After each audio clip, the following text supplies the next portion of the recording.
Well, crews are still on the ground working to clear the debris from the wrecked buildings, which includes the Bertram Blend and Boutique. Now, I spoke to the owner who says last night's storms are just the latest in a string of historic disasters. It's a new day in Bertram, Texas.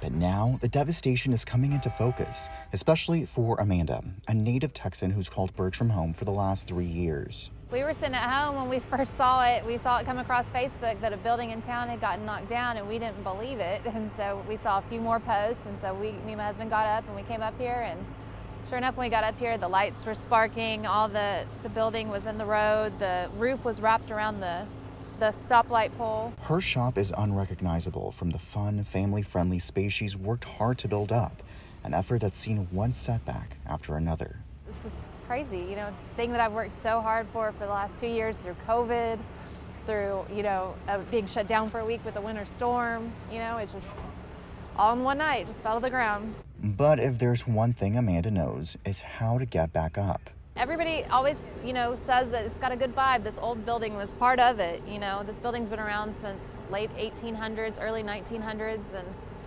it's just, everybody's been family.